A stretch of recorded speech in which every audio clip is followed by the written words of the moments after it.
mga katribu! Welcome back to my channel! Before we dive into our video, shoutout sa lahat ng silent viewers, sa lahat ng OFWs, at sa lahat ng mga sumusuporta kay katribu. Thank you so much for all the love and support. To all the newbies in this channel, kindly give at least 2 days before I can get back to you. And if you happen to pass by my channel, please consider subscribing and hit that notification bell so you won't miss my upcoming videos. So stay tuned and enjoy watching. Ayan po, nilagay natin yung ating bawang, luya at sibuyas na gisa natin. Ito po yung ating lutuin, balat ng baka. Hiniwa natin maliit para mas mabilis, mapalambot. Yan, nilagay natin. Siyempre, haluin natin yan. By the way, ang lulutuin po natin ay balbakwa. I don't know kung familiar kayo sa recipe ito. Pero masarap po ito, especially during this time na malamig ang panahon. Ayan. Naglagay po tayo ng ground pepper and peppercorn. Ayan.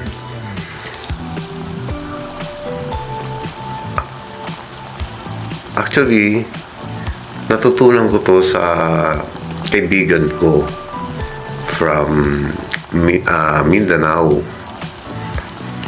Dati nung magkatrabaho pa kami, madalas niyang lutuin to every weekend.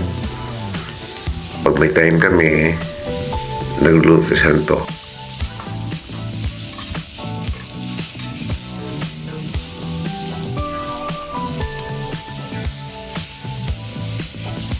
Ito po yung anato extract or yung ating atsuete. Ayan, para may kulay siya. Mas maganda tingnan. Maglalagay din po tayo ng beef cubes para may dagdag lasa. Ayan. Kumukulo na siya. Kaya ilalagay natin itong kamyas. Tada! Magic, no? Ayan. Nalagay na natin siya. Of course, maghahalo na naman tayo, siyempre. And by the way, dapat po yan, kailangan po nating durugin yung ating kamyas. Ayan, ganyan. At later on, pag kulang pa yung kanyang asin, kailangan natin magdagdag ng sinigang mix. Yung sakto lang po, hindi masyadong maasim, yung saktong-sakto lang para masarap higupin. Ayan, naglagay na po tayo ng sapat na tubig para sa kanyang pagpapalambot. Yan, pag okay na siya, pag malambot na, ilalagay natin yung ating dagdag na pampaasim. Ayan. Ang bango. Ayan. Nalagay na po natin yung ating sinigang mix, yung ating tamarind powder para may kurot asin yung ating balbakwa. At maglalagay na rin po tayo ng siling green and siling labuyo para naman may konting sipa yung ating nilulutong balbakwa.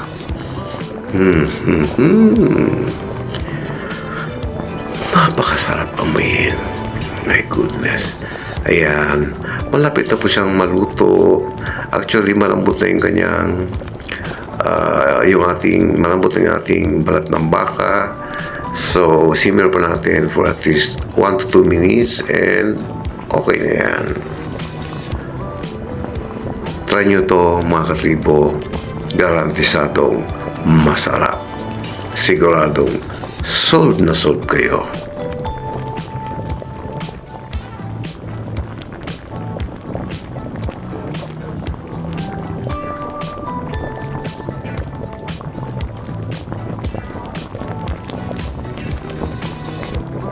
Ayan. So, okay na po itong mga katribo.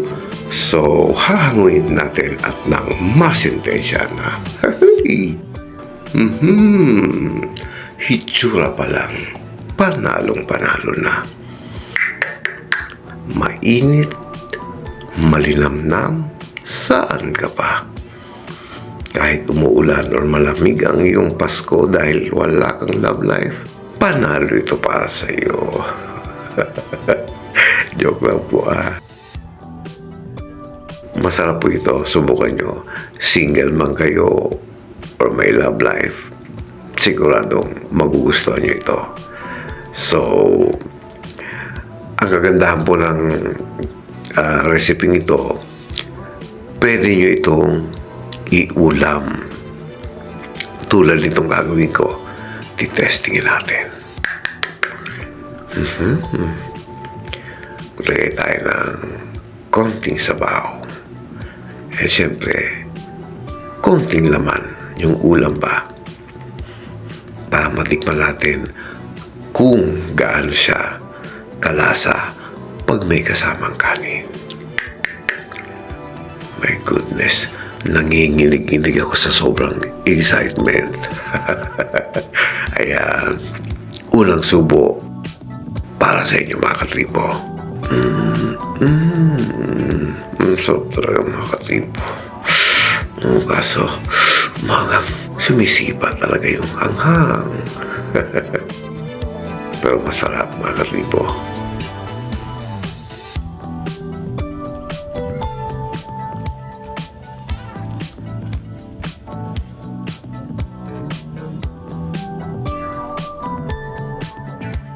Huwag niyo pong kalimutan, highly recommended ito. And ang kagandahan pa nito, bukod sa pwede niyong iulam, at pwede niyo rin siyang gawing pulutan or sumsuman. Masarap! So, that's it for today mga katribo. By the way, shoutout sa aking mga ganda and very supportive channel members. Ayan po sila. Kindly visit their channels and please do support them. Thank you!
So hanggang dito lang tayo mga katribo. Muli po ang aking taus-pusong pasasalamat sa inyong muling pagsama sa akin ngayon at sa inyong patuloy na pagsuporta.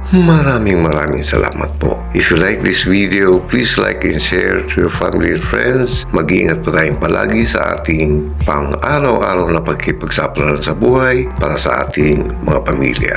God bless us all and see you in my next video. Woohoo!